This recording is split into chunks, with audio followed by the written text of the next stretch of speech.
So today we're again meeting Aragorn Meulendijks, co-founder of company It's Mr. Metaverse.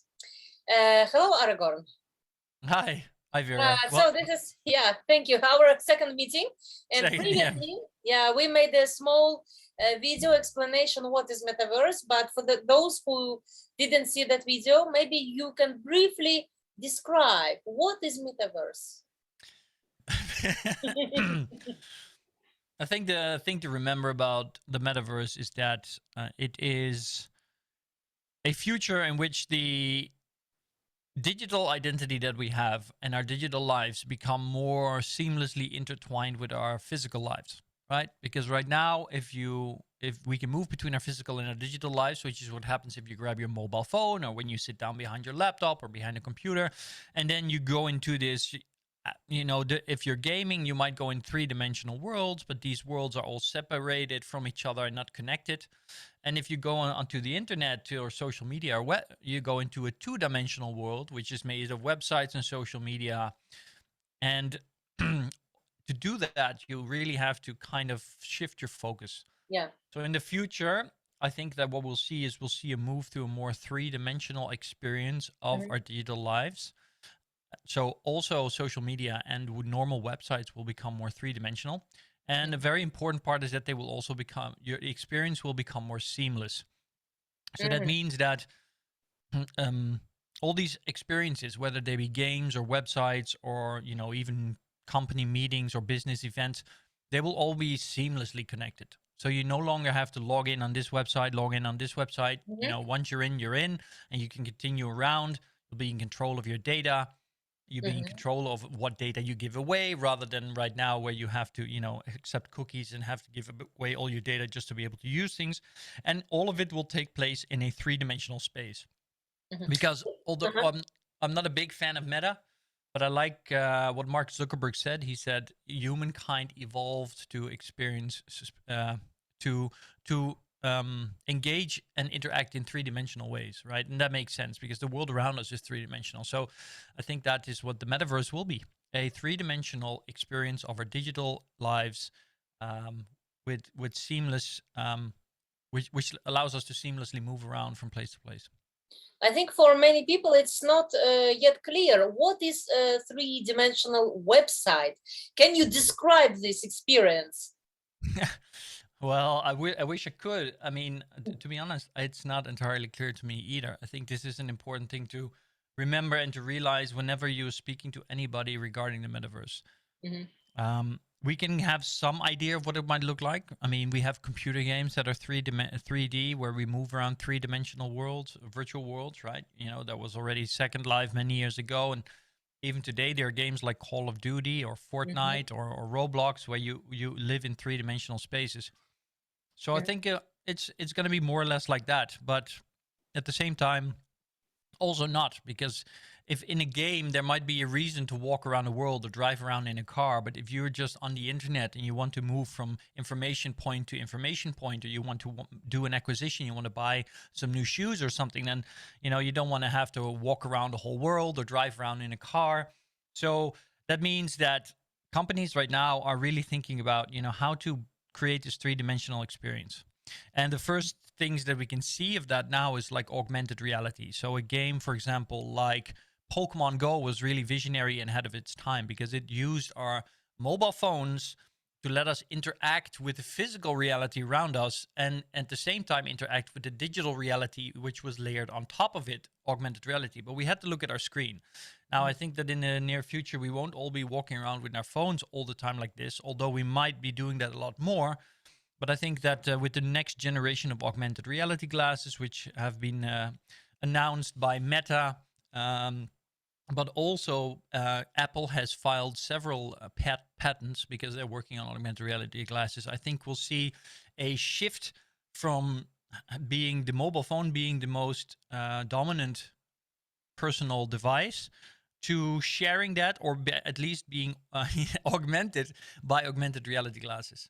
And I think that shift will occur much faster than, for example, the adoption of the Apple Watch or other wearables, because I think it will allow for a way more immersive experience of our digital lives.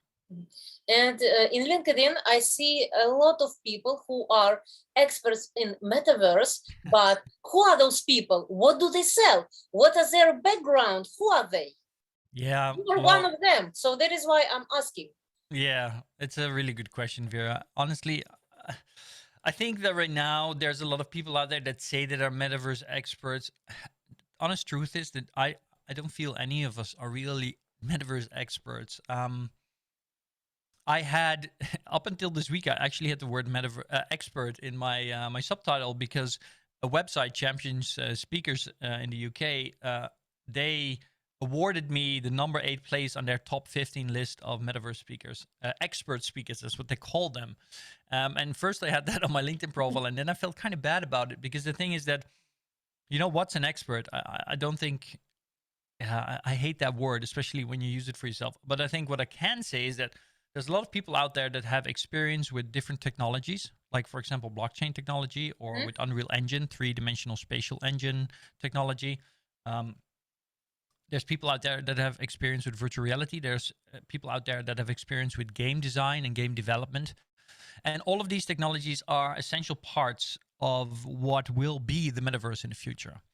And there's also people like me that have a general knowledge of many of these technologies, but at the same time have a long history in being online gamers. I mean, I'm 39, almost 40, and in my almost 40 years, I've spent at least 25 to 30 years as a gamer, mostly as a hobby. But through that, I have an extensive experience in digital virtual worlds, in digital experiences, and in living a having a digital identity and digital life next to my physical life. And I think that makes me makes me singularly suited to now have something to say about why we might be going with a broader future for virtual lives for a much broader audience, because we can defer a lot, but at the end of the day, I mean, none of us are experts, right?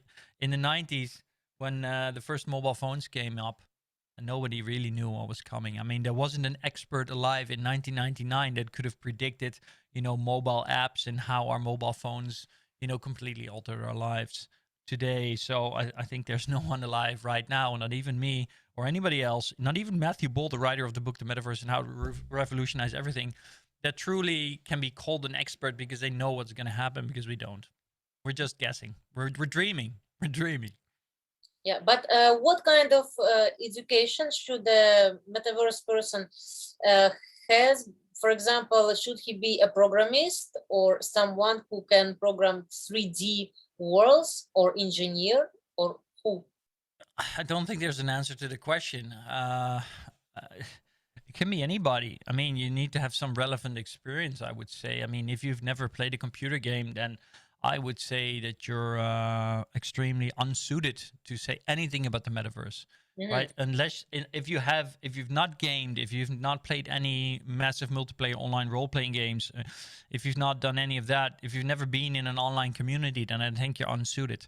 But at the same time, I also don't think that everybody that is involved with metaverse needs to know how to, develop in Unreal Engine, or needs to be able to program in, um, is it Stability? I think the coding language of Ethereum, for example, or blockchain. I mean, it's not necessary per se, but you need to have some idea. So it really depends on what you are working with in the metaverse. If you're trying to build a new metaverse world, like, for example, they trying to do a Decentraland or the Sandbox, then I would say that it's necessary for you to have experience in game development, or at least some experience in how gaming communities and gaming mechanics work.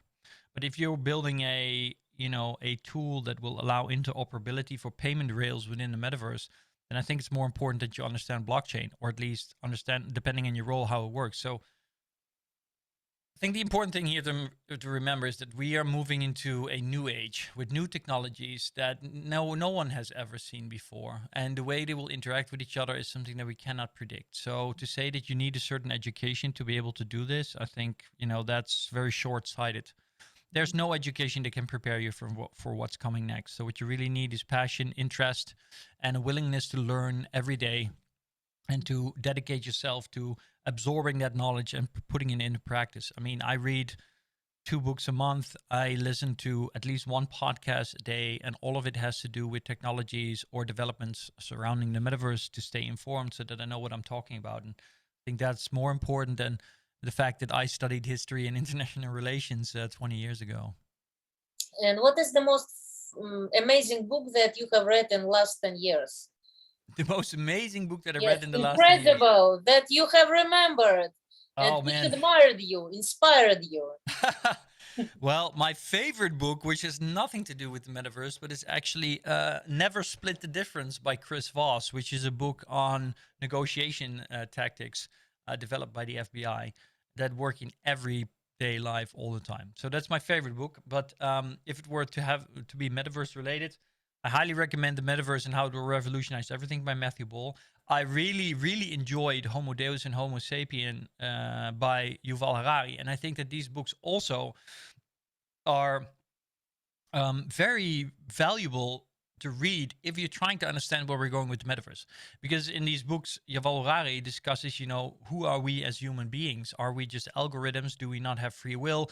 How do we make decisions? Where have we come from and where are we going? What is the future of humanity? And I think that he delves a lot into the psychology, but also societal, societal, what do you call this? Factors, aspects of where we go and why we do what we do. And I think that those are extremely important to understand as we move into this metaverse future, because I think the metaverse might well be the singular most impactful and disruptive development powered by technology that humanity has experienced since the invention of the wheel. And I know that's a big thing to claim, but that's what I really believe. There are many big rich companies who would like to do something like metaverse with metaverse because it's fashion, but to what kind of experts should this company go? Where can they find proper metaverse experts who can really do something for them right now? Well, you particularly mentioned big companies. Now, okay, for example, I know that let's say Vodafone is creating metaverse platform already. Yeah. If I'm a company like Vodafone and I also want to create a metaverse platform, to whom should I go? Where should I go? Yeah. Okay, so I think the best answer to this question is to keep two things in mind. One, the metaverse is not NFTs, and the metaverse is not only blockchain, and the metaverse is not play to earn mechanics or GameFi. This seems to be a massive misinterpretation, or at least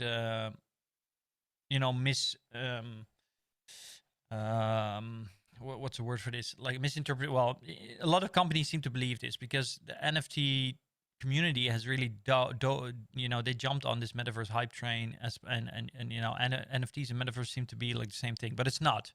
So that's one. So if I was Vodafone and I want to do something with the metaverse, don't just hire some guy that knows about NFTs, right? Because it's not the metaverse. It's not going to help you.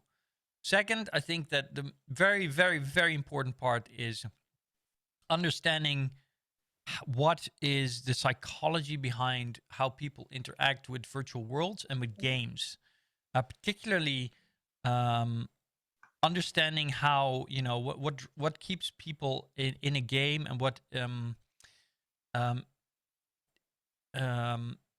yeah, how do you say this, motivates them, drives them to play games. I think that's absolutely essential, and that's something that's been done wrong already in the last year, 2 years, when it comes to projects that are trying to build metaverse things.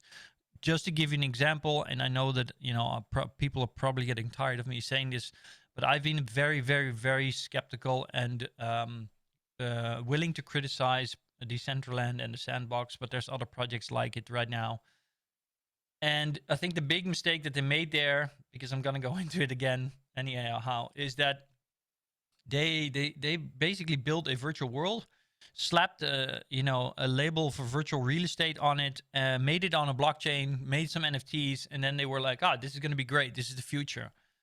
And now, there's a lot of discussion going on because I made a post this week saying, there's only 30 people daily in Decentraland. And then people said, that's not true. It's like 500. And then some other people said 5,000.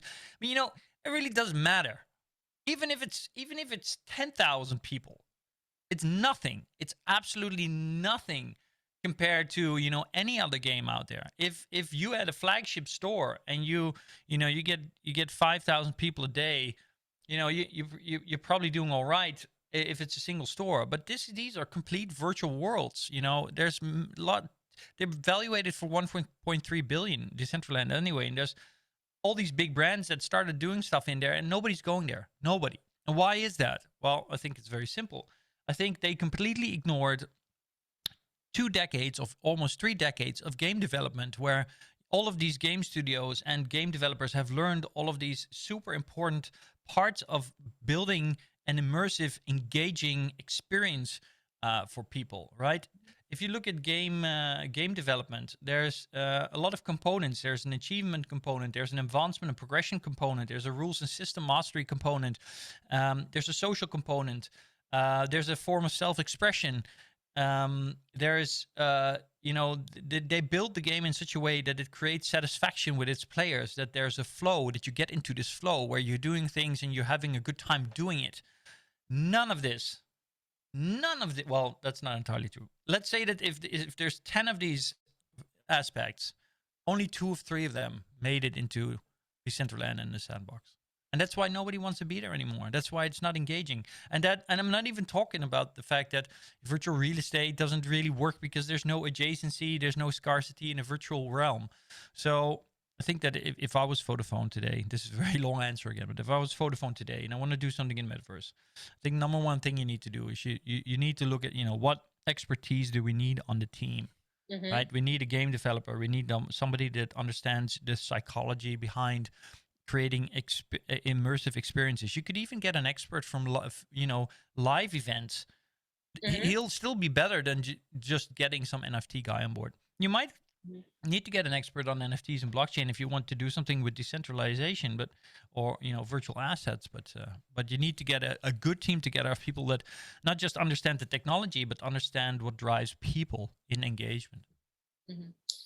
And so you recently founded a company with co-founders, but what services do you provide? As a company is called it's Mr. Metaverse, right? It's Mr. Metaverse, but what Yes. kind of services can a company pay you for?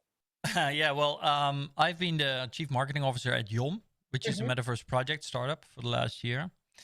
And now It's Mr. Metaverse is basically me moving on to the next kind of project. And it's not a crypto project. It's not a game. It's not a Metaverse company in that sense. What we do is we provide consultancy advice. I do keynotes, podcasts. I create shows and content. And all of it is centered around educating people about what the Metaverse is, what you can do with it, and what it means for you or your business in the next 5 years, right? And what I want to do is I want to cut through all, the misinformation, all the fake news, all the bullshit out there, because Metaverse has been, hijacked as a marketing word. Yeah. And because of that, there's so many people out there that think that the whole thing about the Metaverse is just a bunch of bullshit. And what I want to do is I want to take responsibility there, cut through the bullshit, help people understand what's really going on, what you can and cannot do right now, what is and is not related to Metaverse development, or and how it will or will not, change the environment that you are in or your business is in, and the state of the economy and the society over the next 5-10 years to 10 years. Yeah.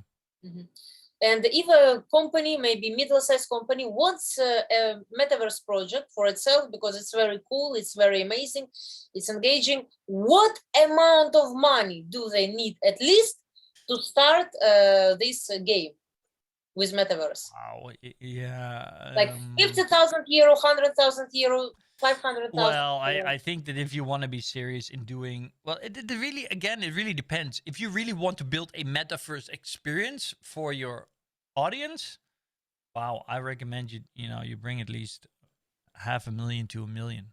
I mean, the way I go about this question is I say, what's the closest that we have today in the current world to do something like this? And that would be a game development, right? Yeah. Now, you can have super cheap game development. If you're a developer on your own, you can start developing a game. You can take 5 years, and it just costs a lot of time. But if you're a Metaverse if you're a company or a big brand, you want to build a Metaverse experience for your audience, and you want to do that within 6 to 12 months, Uh-huh. then you need to spend at least $1 million, if not more, because that's what it would cost to build a low budget indie game, right? And so that's a low budget experience. If you want to have a top of the line world class experience, it's going to be a lot more. I mean, a game like Call of Duty cost, I think, 45 million to develop over the course of 2 to 3 years. So I think that's that is the playing field that we have for the metaverse as well. The thing to keep in mind, though, is that if you're building metaverse experience, you're going to build something long term that you will need to keep up, right? You need to keep developing, need to keep progressing, need to keep innovating. But the basics of it, you can have an IP investment, which is only a one-off. So you can save money on future development, at least on that side of things. But I think if you want to do something real good and you don't want to be laughed at, bring $1 million at least, and 10 million is even better. Yeah. And I know that's a lot of money, and perhaps a lot of people think like, holy shit, that's a massive investment.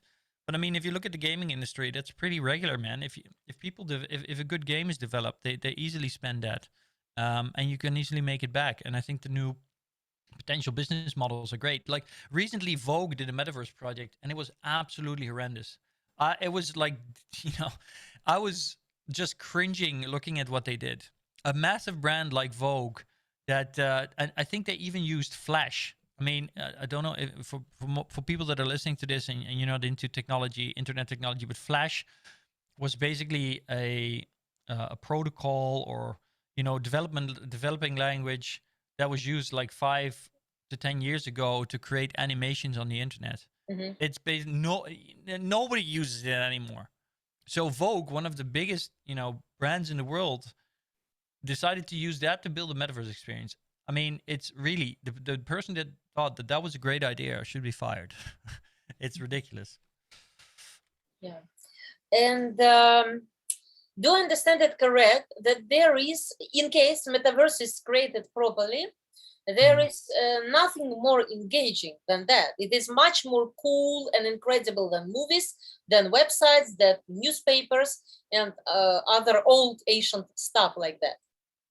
Well, it can be. I mean, what it really depends on what you mean when you're saying more incredible.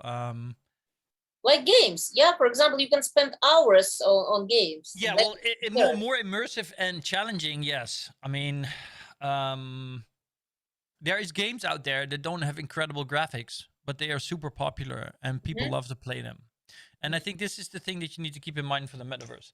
I mean, even a game like this, even a metaverse project like Decentraland or the Sandbox could have been amazing. It doesn't need to have amazing photorealistic graphics to be amazing, as long as the mechanics are right. And this, now we're coming back to what I said earlier. It's all about how do you build these experiences. People need to be able to go in there and they need to be able to have a good time, find something that excites them to do, that gives them a feeling of progression, of that they're building something valuable. Gamers have been spending money on computer games for 3 decades. Yeah. They don't expect to be rewarded, right? So it's not about whether they can buy an NFT that will be $100,000 in the future, right? That's nice. It's great. It's a great thing for gamers that this is coming, but that's not important at the end of the day. That's not what drives people to be engaged, to come back day after day after day, year after year. Gamers have been coming back year after year for 3 decades and longer in games. I mean, people that play chess come back to playing chess and they don't make any money for it per se. But the mechanic of the game is what excites. Doing it and then getting better at it, and a feeling that you're getting better at it, and a feeling that progression, feeling that challenge, feeling that excitement of something new every day. I think that's the most important thing. And if they don't get that right, it's gonna fail, and that will become the main important driver, I think, for any metaverse project out there, to figure out what engages the audience, what makes them come back. Do you remember, like 28 years ago, there was a Mario game with Luigi and Mario. Did you play it? Yeah, I did. Yeah. I also played it, and after that, after Mario or similar games, I never played any games because it is so much engaging, and I just was afraid of this addiction. So, are there any methods to fight with Metaverse? Because I assume this will be incredibly engaging experience, and for me, I have no idea how to fight with this, how to fight with this addiction when you have incredible metaverse. What to do? Children will be since they're born already in the metaverse. Like Yeah, now they are this in the is mobile phones.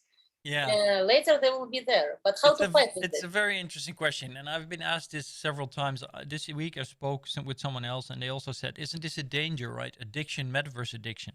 Yeah. Um, Honestly, I think that, and I'm no expert on this, but I'm pretty sure there've been research into it. But I think that addiction doesn't work that way. I mean, yes, Super Mario was addictive, and these games are addictive. I know all about that, but they're not so addictive that it's because of the addiction that you have that you cannot operate normally in life anymore. The way addiction works is that usually at the time of you getting addicted to something like Super Mario or World of Warcraft, which was my addiction for years, the reason that you get so addicted to it that you do it at the cost of other things in your life is because other things in your life are challenging, right? Or you are a social outcast because you're in school and you have no friends, or you're struggling at your job because you're not happy with your boss, right? The fact is that when people get so addicted that it becomes destructive, it's usually because there's another driver that drove them to escapism, to try and escape reality. If Yeah. our real lives are engaging and interesting enough, if they are, if there's not too much stress, if our bosses are good, if our society functions properly, then normal people can deal with addiction. They can resist it and they can do other things. Yeah. So But I yeah, of course. so the problem in my eyes is not that we will have a metaverse that is built to make us addicted. The problem is that I think we have an opportunity here, because if that happens, then it just means that we need to fix something that we should have fixed it 100 years ago, and that's how our society functions, how our how our employment functions. That we need to make sure that people are taken care of and comfortable in their lives, that they're not stressed out, that we beat poverty, that kind of stuff. I think that's the only solution there, because there will always be things that are addictive, and maybe it's not Super Mario, but then it's going to be heroin, or cocaine, or it's going to be cigarettes or coffee, or some people are addicted to going to the gym. I mean, Yeah, of course. some people are addicted to eating and then throwing up, right? But all of it usually comes down to problems that we have in our lives. So we need to fix those problems. And I think that the metaverse also has great potential to help us solve a lot of those problems. Yeah. But still, in digital world, we have this phenomenon in the whole world when millions of kids, starting from 1, 2 years old, they already like spend most of their life with mobile phones, with the Yeah. screens. So even before they like learn something else, they're already with these phones. And maybe Yes. yes, we should somehow like regular this. Well, like I said, I don't think that we'll be using our phones for much longer. I mean, over in 10 years from now, I think a majority, at least, of people in the West will be using augmented reality glasses to engage. And like I said before, the thing to realize about the metaverse is that we will no longer have a separate digital identity and a Mhm. physical identity. They will merge together, right? So our digital lives will overlap our physical lives. They will become more intertwined. And Yeah, so there but will not no longer be that distinction. and what will be the passport of the human being when he or she enters the internet or metaverse? Will it be like eyes or what, or face? How does the system understand that this is I? Uh, I would say that that will evolve from the same kind of technology that we're using today. I'd say that if you have an iPhone, but also an Android, you get face recognition, and I would say that in the near future, that face recognition will be connected to blockchain technology, so as to safeguard your privacy and your data. Mhm. I think the biggest problem here is that companies like Apple don't want that, so they're trying to stop that. But I think ultimately it will happen. I don't think they can stop it. Um, and I think that's how it will work. It will be a combination of blockchain technology with other technologies like facial recognition, or maybe even that in the near future your augmented reality glasses can scan your iris in your eye, and that will be your identification. I don't know. I can't really say for sure. And could you please tell a little bit more about the opportunities of metaverse for training purposes? For example, soldiers before going to real war can train by means of metaverse, or maybe doctors or someone else. Yeah, I wouldn't want to use soldiers as an example because I think yeah, I mean, I guess yeah, if I was a U.S. citizen, I would say yeah, the metaverse is great because then we can train our soldiers better and they can not die. But I think that the metaverse has potential for training in all kinds of ways. We're already using augmented and virtual reality to train people. For example, in a lot of factories in the US, but also in China, they're using something like Google Glass to train employees in how to use machines and how to operate them. We're already using virtual reality also in the Netherlands, for example, to train people in first aid and first response, right? Because you can create every scenario, that you can possibly dream of in virtual reality, and then you can play it. So all you need is a big room, some Mhm. virtual reality glasses, and you're good to go, right? So this is great because it allows you to quickly change the training scenarios, to adapt, to upgrade them to new regulations or needs. And you don't need to rebuild the whole building, and you don't need to buy new equipment, or none of that. So there's great potential there. It's also being used already to train surgeons to get a better understanding of how our organs sit together and how all of that works. Yeah, the potential is endless. I mean, I think that so much of training and education in the future will be taking place through virtual reality and augmented reality as part of the bigger metaverse. Yeah. What are your plans for next 12 years, let's say? Now you are a consultant in metaverse, but in 12 years, how do you see yourself? Well, I see myself as the biggest consultant in the world on anything to do with technology. When it comes to immersive technology that allows Mhm. us to interact with our digital selves and our digital lives. I would love to educate the world on that. I like to be entertaining, so I'd like to combine education with entertainment. I think it's super important. People need to enjoy learning. This is something that I feel great passion for: technology, technological development, and how it changes our world and the opportunity it offers us for making a better world and understanding each other better, driving empathy, all that. So 12 years from now, I'll still be doing this, hopefully, and just making a nice amount of money with it, so I don't need to worry, and my family doesn't need to worry about anything. The people that I work with don't need to work about anything. I think if I can realize that, I'll be very happy. And one of my favorite questions is how to make choice. For example, if I am a big company and I have 5 million euros to invest into metaverse, and I see several metaverse experts, but how can I make choice? Based on which criteria? But I'm Yeah, not an I expert. mean, When you are not an expert, how can you make choice? it's yeah. Well, it's a really good question, but I mean, I can't really answer this question because it needs context, right?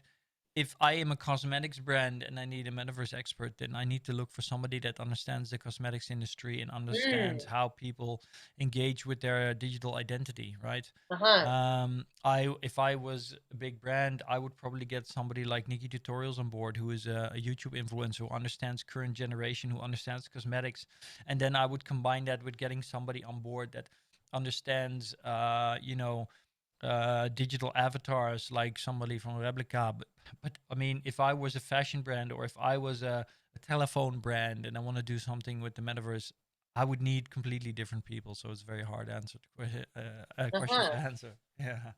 Which means that we need metaverse experts for specific industry with like customization for every industry. Well, I think what we need people that understand human beings and understand the industries that they work with, and at the same time develop at least some basic understanding of what is involved with the metaverse, and then you need to bring on different experts on board for different things. If you want to build metaverse and you need artificial intelligence to do that, bring someone on board that understands how you build, how you can integrate that artificial intelligence. If you want to use an NFT collection, then obviously you'll need somebody that understands how NFTs work and how you can set up a collection, how you can mint that. If you want to build your own blockchain to do that, you'll need a blockchain expert. But it's all about teams. It's not about individual experts. And I think that to some extent we'll also need more generalists.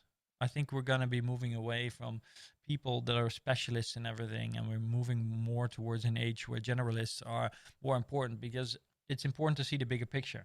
Right? We have software and technology to do very specific and specialized tasks more and more. So what we need to bring to the table as human beings is the ability to connect the dots, especially the ones that are very far apart, because that's what we excel at. Is there something important that we didn't discuss about Metaverse, but what should be mentioned? Maybe we forgot to discuss something very important about Metaverse. I don't know. I don't think we forgot anything. If there's anything I'd want to say, it would be that I think people really underestimate how fast this development will go, and they're too easy to they're too willing to dismiss it. And I think that in itself wouldn't be a problem, because it's going to happen anyway, if it were not for the fact that the really big tech companies right now, they understand that the company that owns the metaverse, that controls the metaverse, will be the most powerful company in the history of mankind. I mean, on a level of a god, really. And so if people dismiss the metaverse and don't get involved with it and don't take their voice in it, don't take their responsibility in its development, then that's not just that they're not interested and they won't be a part of it, but they're basically giving away their future right to anything and everything. They might be giving away the freedom of future generations. And I know that sounds almost like I'm coming from a Game of Thrones episode and I'm saying that the army of the dead is coming. But in a Game of Thrones, anybody that's seen it knows that everybody thought it was bullshit, but it was real, right? It was coming. And so I'm saying to you today, anybody that's listening to this stuff's coming, whether you want it or not. And it's not about whether you want to be a part of it. It's about whether you want to, have a future that is like most dystopic future of science fiction, where everybody's controlled by big corporates, or whether we want a future that's filled with freedom and wonder for everybody to explore and experience. Well, so now I have to find 1 million euro, and then I can join this interesting game. Well, thank you so much, Aragorn. It was incredibly interesting, and I wish you a lot of luck. And I hope in 12 years you will be number one in the world about Metaverse. That would be nice, Vera. Thank you so much. Yeah. Okay, then have a great day. Thank you.